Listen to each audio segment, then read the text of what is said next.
أما بعد فأعوذ بالله من الشيطان الرجيم بسم الله الرحمن الرحيم رب اشرح لي صدري ويسر لي أمري واحلل عقدة من لساني يفقهوا قولي اللهم ربنا ألهمنا رشدنا وأعذنا من شرور أنفسنا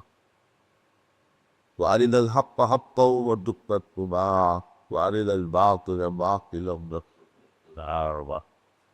ووفقنا لما تحب وترضى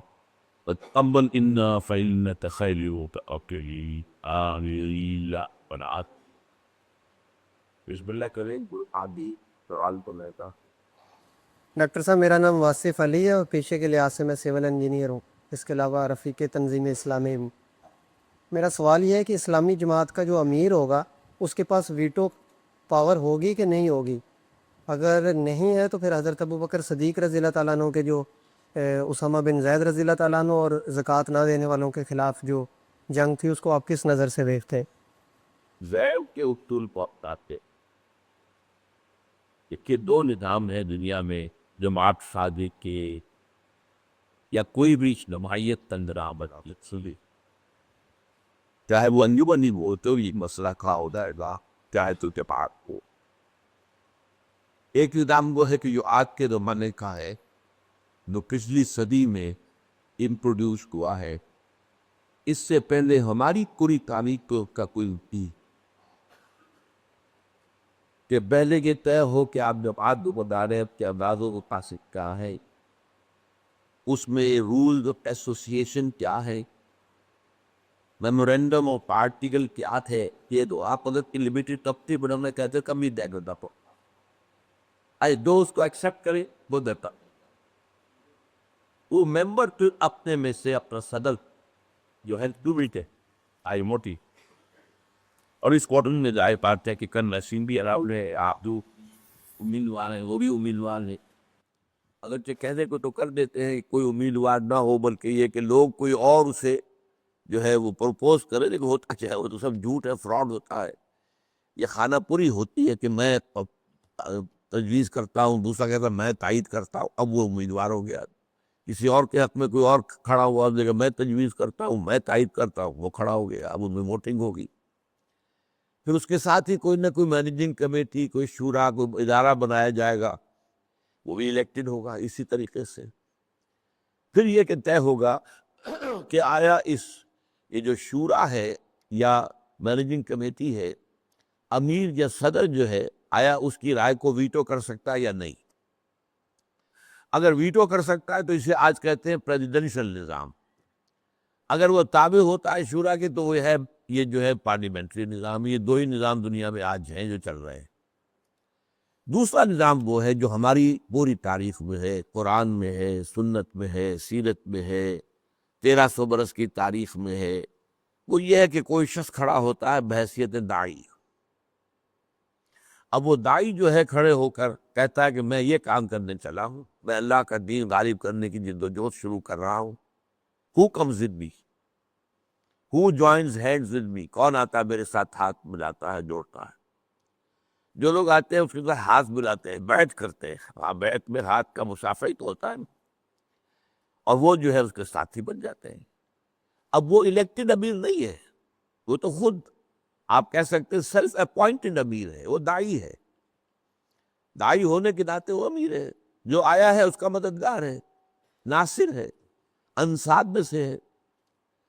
اب یہ ہے کہ اس میں بھی مشورات ہونے بھی چاہیے، یہ انسانی ضرورت ہے۔ ایک آدمی کی رائے بہرحال ایک آدمی کی رائے ہے،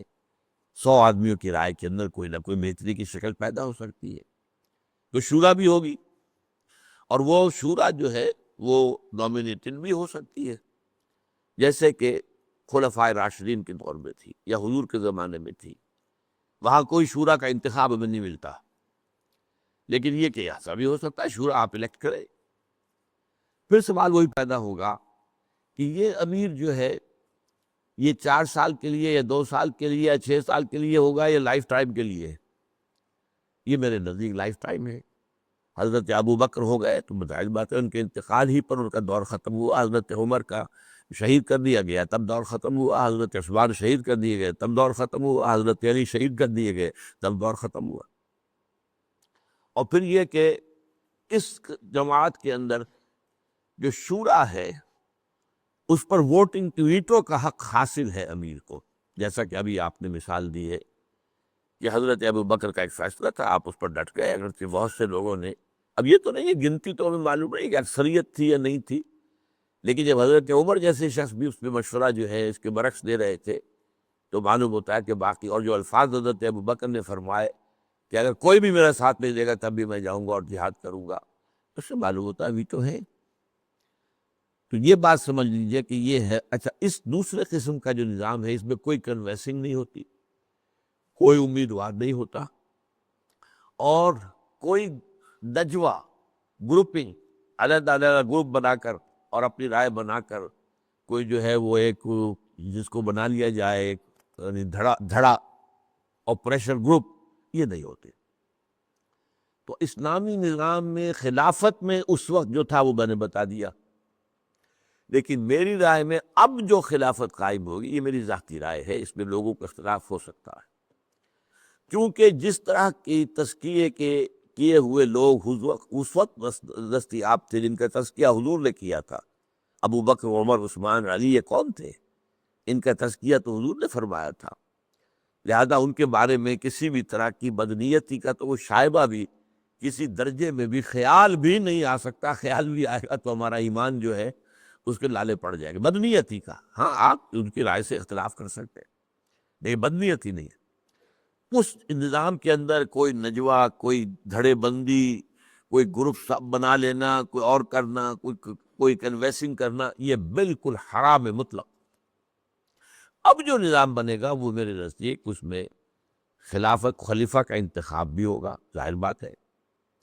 نمبر دو، اس کی مدت بھی معین ہوگی، 4 سال کرنے، 6 سال کرنے، 8 سال کرنے، مدت معین ہوگی۔ نمبر تین، اسے جو بھی اس کی اب بنے گی شورا، پارلیمنٹ یا مجلس، اس کے اوپر ویٹو کا حق حاصل ہوگا، تو نہیں ہوگا، بلکہ یہ کہ وہ اگر اکثریت ہے اس کی بات اسے ماننی ہوگا۔ یہ آج کے دور کی بات کر رہا ہوں، جبکہ ظاہر بات ہے کہ ہمیں ابو بکر، عمر، عثمان، علی جیسے لوگ نہیں مل سکتے رضی اللہ تعالیٰ عنہم اجمعین۔ البتہ جہاں تک جماعت کا تعلق ہے، جماعت میں سمجھتا ہوں وہی نظام چلے گا اور وہی ہم نے اختیار کیا، 1977 میں اختیار کیا تھا۔ آپ سمجھیے اس کو کتنے برس ہو گئے، وہ 23 برس، یہ 8، یہ تو 31 برس تو ہو گئے ہیں، یعنی یہ فیصلہ کیے ہوئے۔ تنظیم تو جو ہے 75 میں قائم ہوئی ہے، لیکن یہ بیعت کا فیصلہ ہم نے 1977 میں کیا ہے۔ یہاں یہی ہے کہ میں داعی تھا، میں امیر تھا، اس کے بعد میں نے، کیونکہ پہلے دن سے طے تھا کہ میں اگر کسی وقت مجبوری، اپنی بیماری یا کسی اور حادثے کی وجہ سے میں اس پوزیشن میں نہ رہوں کہ میں عمارت جاری رکھ سکوں تو میں نامزد کر سکتا ہوں، تو یہ بھی کر سکتا ہوں کہ میں چھوڑ دوں کہ شورا منتخب کر لے۔ یہ سارے چوائس میرے پاس تھے، جیسے حضور نے ایسے ہی چھوڑ دیا تھا، کوئی نامزد نہیں کیا۔